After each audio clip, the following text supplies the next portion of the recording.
puedes encontrar en Playa Hawái. Disfruta de la increíble pisciplaya, el geyser, los toboganes, los kayaks y mucho más. Ven al lugar más encantador, Playa Hawái. Consulta y aprovecha las promociones en nuestras redes sociales y página web www.playahawaii.com.co.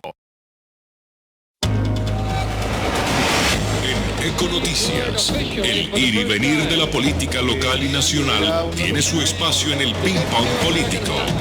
Ping Pong Político. Juan Pablo Sánchez Vaquero, la nueva generación del periodismo tolimense.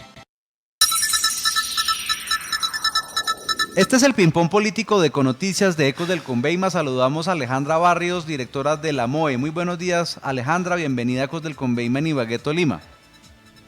Muy buenos días, Juan Pablo, y buenos días a todos los que nos están escuchando el día de hoy. Bueno, acá estoy con mis compañeros hinchas suyos, Edwin Ballesteros y Javier Soto. Vamos a hablar sobre la reforma política. Comienzo. Alejandra, ¿a usted le gustan las listas cerradas? ¿Será que las listas cerradas acaba con la corrupción, tráfico electoral, dineros calientes, etcétera, y financiación irregulares de campañas por cerrarlas? Pues mira que más que decir que nos gusta o no nos gusta, porque siempre hay un debate de fondo frente a la posibilidad que deben tener las organizaciones políticas de definir la composición de las listas.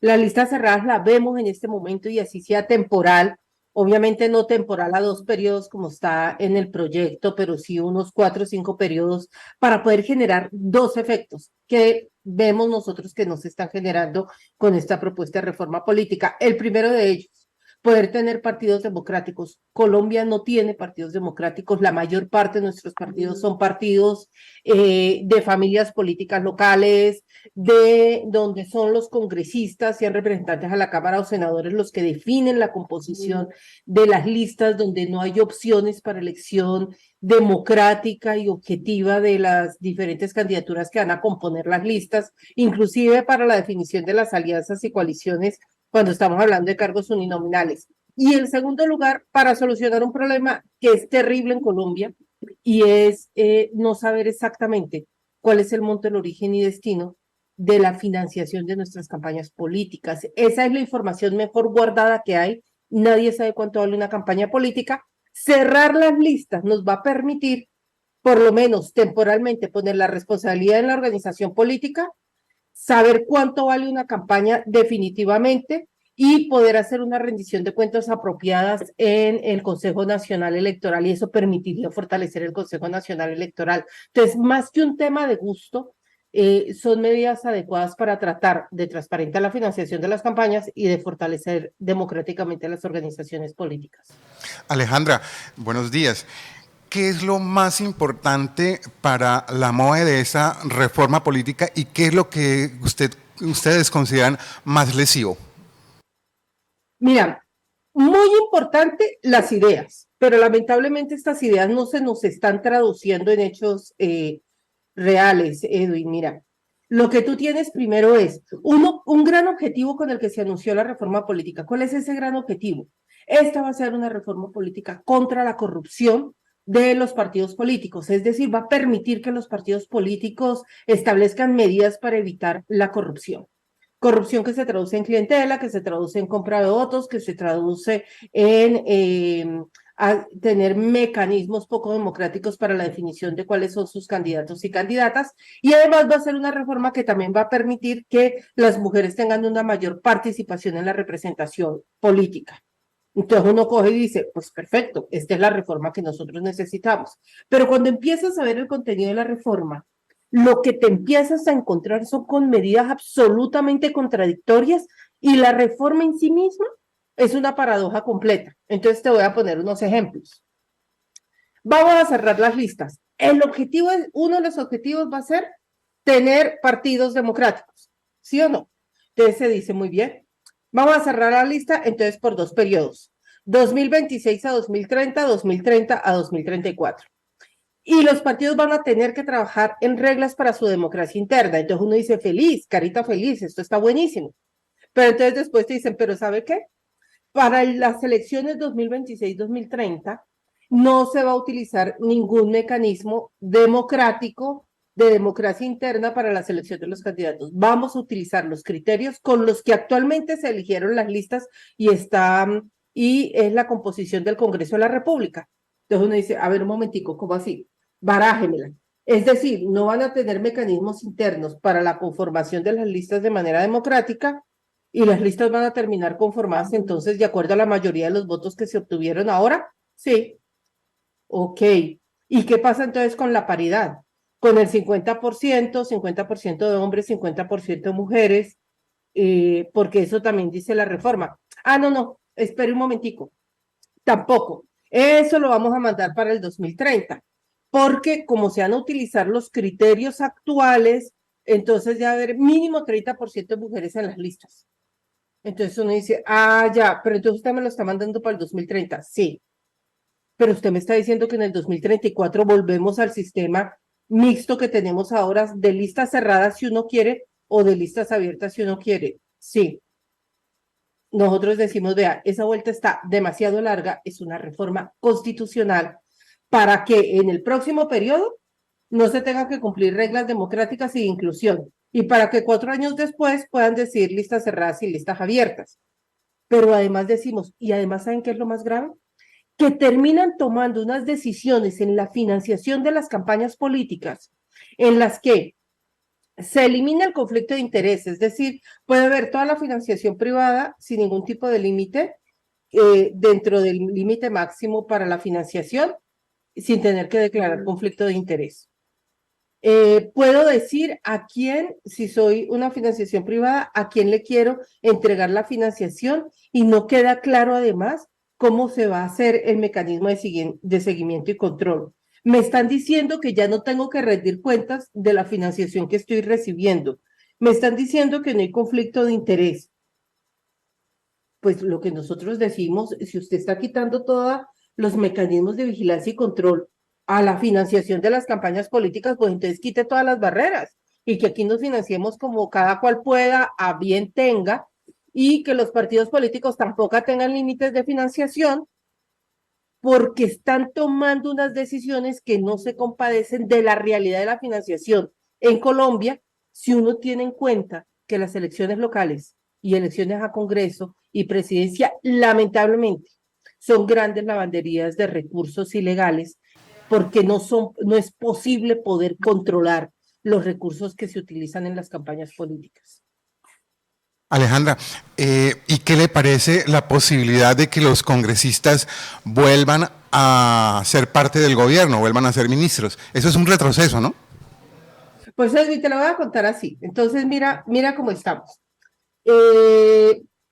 Conformamos la lista cerrada y después de conformar la lista cerrada, lo que me están diciendo en un parágrafo transitorio para aprobar la conformación de la lista cerrada es que yo puedo pasarme de un partido a otro por una única vez para las elecciones 2026-2030.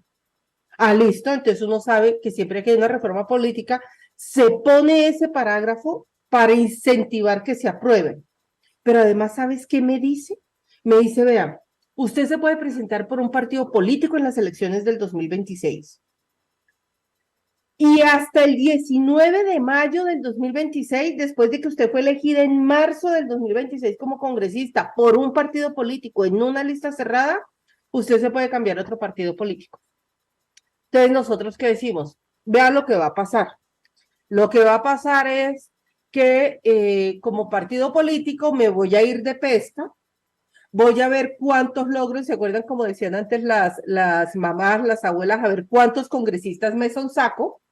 Me los llevo a mi bancada y como premio o como mecanismo de negociación, si quiero una reforma política o si quiero una reforma tributaria o si quiero una reforma a la salud, como premio, me dan después un ministerio.